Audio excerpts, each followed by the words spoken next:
Today, we're going to talk about the pivot. The kind that happens when life walks into your house uninvited, kicks you in the shins, and says, try again. And I want to start with a confession. I used to love the whole idea of burn the boats, no plan B, all in, hustle hard. If you have a backup plan, you're already failing. It sounds so bold and heroic, unstoppable. Something a Spartan would yell before going into battle. But here's the truth I've learned. Burning the boats is great until you realize that you're going in the wrong direction. And that's what today is about. The power of the pivot.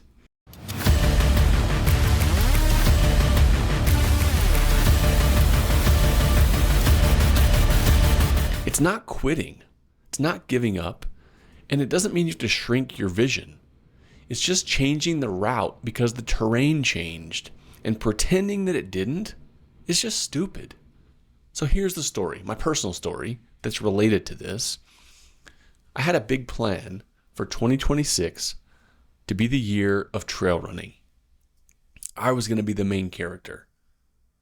Races, training blocks, days in the mountains, the whole thing. I could see it. I could feel it. I had a plan. And then October happened. I sprained my ankle hard.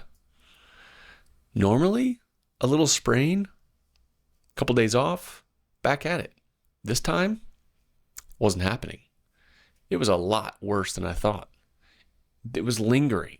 It hurt. Every time I thought, all right, we're going to be okay, back on track. Actually, no, we weren't. The weeks turned into months, and suddenly my first race of the season, which is coming up in a week, is looking more like a hike than a trail race. Now, the old version of me would have said, hey, you have a plan? Stick to it. Push through. Pain is weakness leaving the body. But pain is not weakness leaving the body. Pain is your body saying, hey, genius, there's something wrong. You need to do something different. So I had a choice. Cling to my plan because once a plan is declared, it has to be that way, or pivot. And I'm pivoting. I decided to focus more on bike racing, which I can do on a sore ankle if I need to. This isn't because I gave up. I didn't lose the dream. I don't think I'm soft, but I'm smart enough to realize when the trail is closed and I need to take a different trail. So let's talk about this no plan B idea for a second. It's everywhere. It's in motivational speeches, leadership books. People have podcasts named that. It's in Instagram posts with guys standing on a mountain looking like they haven't eaten carbs since 2014. But here's the problem. No plan B only works if plan A is still a possibility. But if the world changes, your body changes, the market, timing, terrain, any of those change, then sticking to plan A isn't a commitment. It's a delusion. And delusion is not a leadership strategy or a personal growth strategy.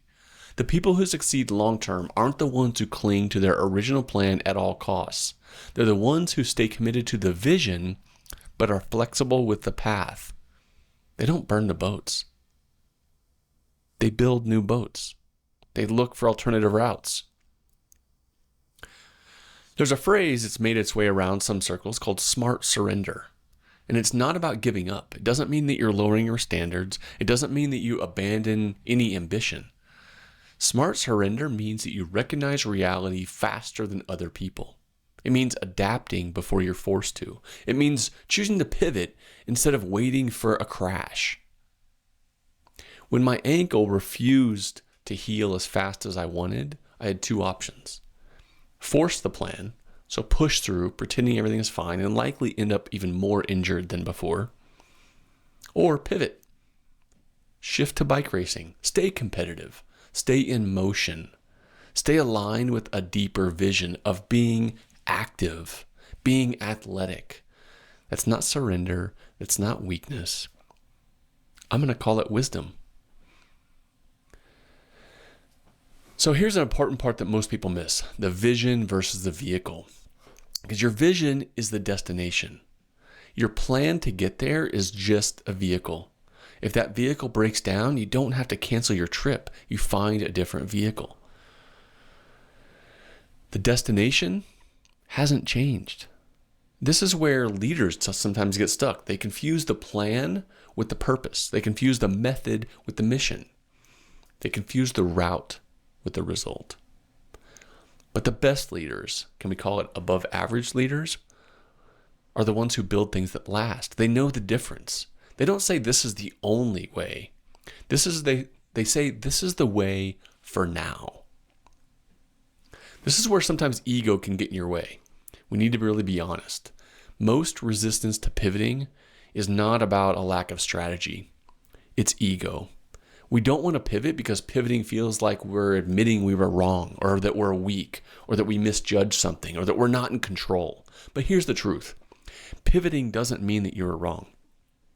It means that you're paying attention. The world changes, your body changes, your priorities may change. Your opportunities may change. If you don't pivot, you're not being loyal to your plan. You're being loyal to your ego. An ego is a terrible project manager. Another leadership lesson here. Rigidity is not strength. Adaptability is.